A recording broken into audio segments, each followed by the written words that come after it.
Let's move away from South Africa and now to Sierra Leone, where the president, Julius Maada, looked on course for re-election yesterday after the Electoral Commission said he had a clear lead with 60% of the votes counted. Bio has garnered 55.86% of ballots cast, more than the 55% required for victory after Saturday's first round of voting. The incumbent's 1.06 million votes put him well ahead of his main rival, Samura Kamara, who had 793,751 votes, or 41.53%. According to the Election Commission Chief, Mohamed Kenewi Kone, the final results are expected within 48 hours. Meanwhile, police in Sierra Leone fired tear gas at the main opposition party's headquarters in the capital, Freetown, as voters await the result of a fiercely fought general election. There are reports that a woman was killed as opposition supporters protested the results announced so far. The son of the deceased is, however, calling for justice for his late mother. If I can vision how my mother was treated, it means she was down there and she was shot upon. She was shot upon directly. That is exactly what I saw. If you can go to the party office, you can see her blood stains. She went there with her medical expertise to help out the injured. She was in there in the room, the first aid room, after she had administered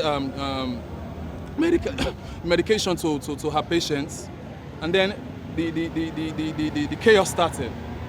So it was in that room, based on what we saw, it was in that room that she was shot. I'm expecting my president to come to my aid. I don't care who is my president.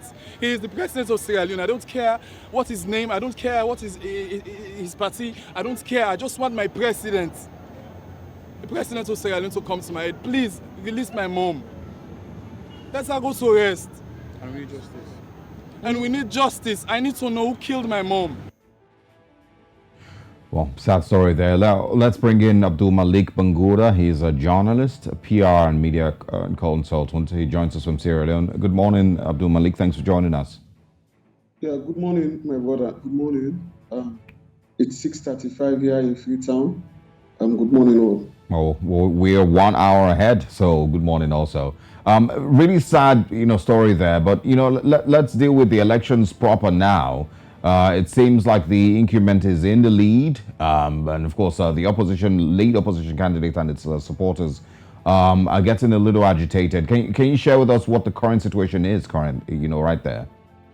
The society on tenterhooks, as we are now the main opposition, All People's Congress, late last night issued a statement saying that they are rejecting the entirety of the 60% that was announced yesterday by the Chief Electoral Commissioner, citing several concerns. For instance, they said that there is a sharp disparity in certain districts, and that the 60% that was announced is not a 60% for each of the districts in Sierra Leone. One thing we must take into consideration is that Sierra Leone is divided into 16 electoral districts. And the main opposition are saying that the 60% is a 60% of total registered voters in the 2023 general election, which we all know that there are 3.3 million people registered to vote. And yesterday's figure put the total number of votes that have been tallied and processed by the ECSL to 1.9 million people. So the 60% is not a 60% per district. That is why the opposition are hopeful that even though if they may not win the first rounds against President Julius Maada, but it might prevent him from winning an outright without constitutional as a president. He should get 55% plus one vote. So as it is now, the president is having 55.7%, and there are still 40% of the votes to go. They are of the opinion that there is a sharp disparity in some of the districts that have been processed so far.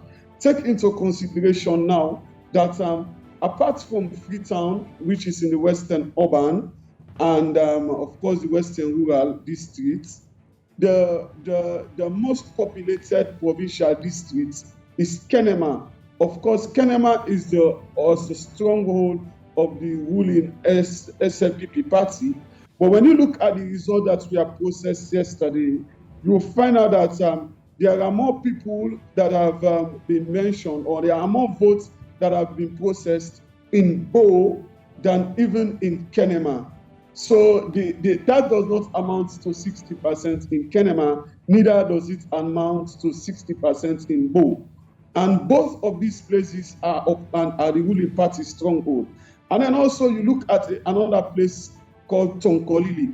Tonkolili is in the north, and there are about 207,000 registered voters in Tonkolili. But as it is yesterday, when you look at the breakdown of the ECSL result that were published, only 77,000 have been processed for Tonkolili. So you still have close to like 130,000 votes that are yet to be processed, provided that there is a large turnout, which is an opposition stronghold. And also, most important of all is Freetown. Western Urban has over 500, but as yesterday, we have only seen 261,000 votes processed. Thank you for giving us up to 60%. Thank you for giving us, these numbers, right? And I'm sure that in the coming hours and in the coming days, we'll get a proper interpretation of what this would mean for the Sierra Leonean elections. Now, this is the fifth election since the end of the civil war in 2002. There's been conversations about high unemployment rate and the opportunities that are not available to young people in Sierra Leone. But I want you to give us a picture of what the current situation is in Sierra Leone, especially looking at President Bio's time in office from 2018 up until now. The situation in Sierra Leone is quite of a divided situation. It is sad to say that Sierra Leoneans, majority of the people who voted in the 2023 election, did not look at a manifesto, economy, and all. Taking into consideration that we had a brutal civil war that was fought between 1992 to 2002, and of course we had a civil war that was fought on ethno-regional and ethno-political grounds. And this is a post-conflict society, and the two major political parties are a reflection of the warring factors. So we are having now a situation where the Northwest, irrespective of whatever manifesto promises or whatever thing that is put in the manifesto, is going red, which is All People's Congress. The Southeast, no matter the economic situation, no matter what President Bio brings to the floor, is going green, which is the SLPP party. So this is it. It is hard for us to convince people. That is why you find out that the two major political parties in Sierra Leone are very, very strong. And both of them in post-democracy have ruled for 10 years each. When the APC came in, they ruled for 10. The SLPP came in, they ruled for 10. And that has always been the case.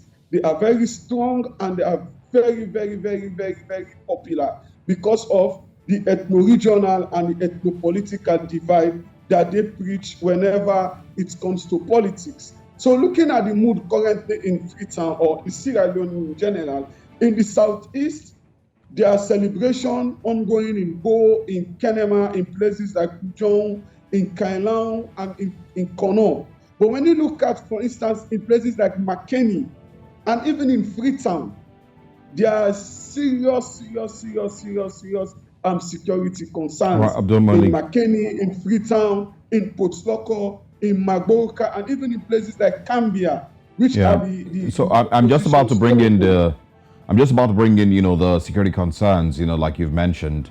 There, of course, have been warnings by the APC that they wouldn't accept any rigging. So let's talk about those aspects. Have there been allegations of any of rigging in any parts of in the electoral process, and also the protests? Are they still expected to continue if things continue this way? Well, the All People's Congress Party, even prior to the general election, had already altered its supporters to go back home and vote calmly. But insofar as it is, just late last night, the All People's Congress released a statement saying that they are going to reject the results. But as it is now, they have not called on their supporters to go to the streets. But that notwithstanding, however, there was a mini protest in McKinney on Sunday, where people were protesting against the Electoral Commission for Sierra Leone, apparently with regards to the way they wanted to tally the votes. The ECSL said that they were going to tally the votes without projector. But the APC are saying that they will not allow that. But even during the voting process, the APC alleged that some of the areas in the southeast, particularly in Pujaun district, their supporters were not allowed, their officials were not allowed to go and monitor the voting process. And consequently, therefore, they are not going to accept any results in any polling unit where their supporters were never allowed to monitor the elections. But so far, they have rejected the 60%, but we don't know what accumulates into that decision. Apparently, one reasons may be that what they had cited, that they were not going to accept results in places where their officials were not allowed to go and monitor. And it is clear, of course, they made it clear, and there are videos on social media that show that their supporters or their officials were attacked and prevented to go and monitor the election in some areas in the southeast, particularly in Pujaun and in Kenema district, where the SLPP, the ruling SLPP, has a commanding popularity. Abdul Malik. All right. There's so much, to follow. I also saw a video yesterday where the PPMC chairman was referring to Nigeria's Peter Obi, almost like a perfect example of how to behave, post-elections, even if you haven't been declared winner. So we hope that people tap into the Peter Obi energy, of course, accept the results, and go to court if they have to in Sierra Leone. But thanks for your time. We will speak with you again as things unfold. And of course, we pray for peace in Sierra Leone. Thanks for joining us. Thank you. Thank you.